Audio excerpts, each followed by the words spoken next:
Hi, it's Nonny, and it's time for Storytime for Grownups. The book we're reading is The Divine Romance by Jean Edwards. We're already up to chapter 6, but I just absolutely loved the poem that the angels read at the end of chapter 5. So I'm going to go ahead and begin with that again. I hope you don't mind. Never was nor ever shall be as beautiful a thing as she. All host in heaven's courts, all creatures on earth and sod, it matters not the tribe nor race, one sight alone can be more beautiful than she. It is the face of God. Can you just picture them all like standing around or floating around, looking as God formed the female, the first female?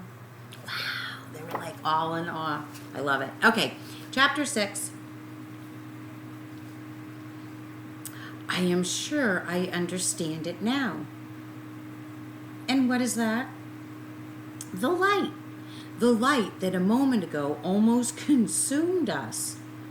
Our God cannot have a counterpart.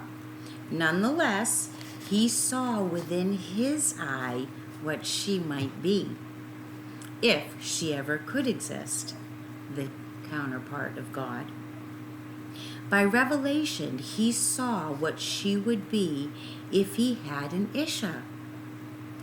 Then he held that vision before him, a vision of his own mate, and then fashioned the bone of man into a counterpart. Do you not realize? This she is fashioned in the image of his vision of his own counterpart. The mate of man is a picture of that counterpart of God, which God will never see. If this one formed by the hand of God is an image, then what might God's counterpart be, if indeed she could be? This a thing we shall never know, nor shall God. It is no wonder then, continued the angel, that having completed this supreme masterpiece, as I am sure you have noted, our Lord knows but a melancholy joy.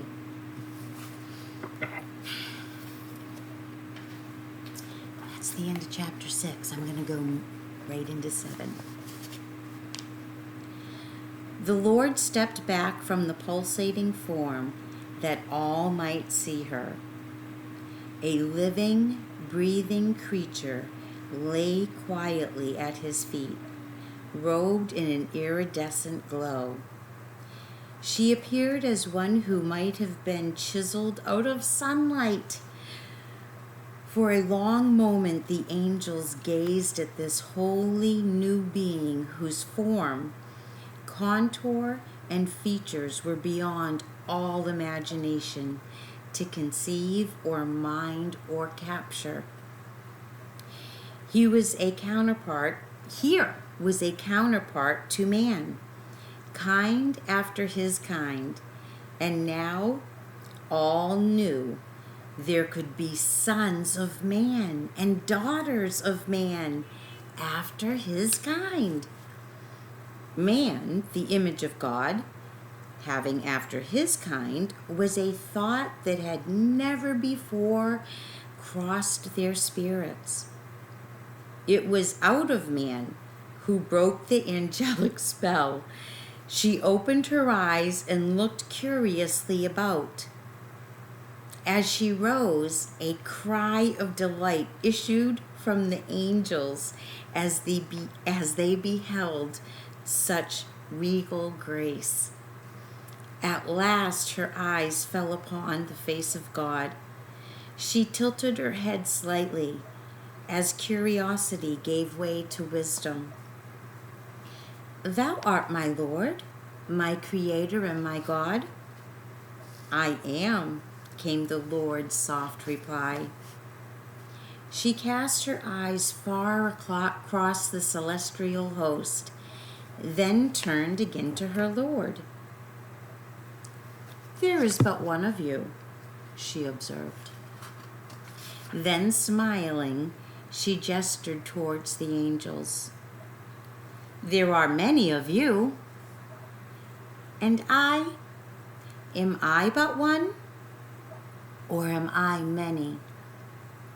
The answer came as quickly as it came surprisingly, for it came in but one word. "Go," said the Lord, pointing in a direction quite opposite from where the man lay sleeping. "Go, beyond the angels, beyond the animals, to the hills, to the mountains. Go there and wait." The woman stretched out her hand and touched the hand of God, then turned and disappeared into the west. The Lord turned and moved toward the east. The angels followed, their thoughts all one. She was in man. She was hidden right there in him, unseen, unconceived of by any mortal mind. Yet there she was, all the time, in him. She was an unrevealed mystery hidden in man. And the Ancient of Days, we know him well, yet not at all. Long before we came, what other mystery might there have been? What thing, what glorious mystery might yet have had been? Whew! A counterpart in God? Kind after his kind?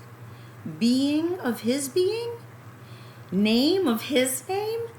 And sons of his son? And daughters of God?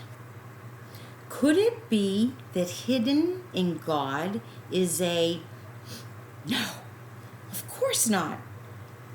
That thought is unthinkable.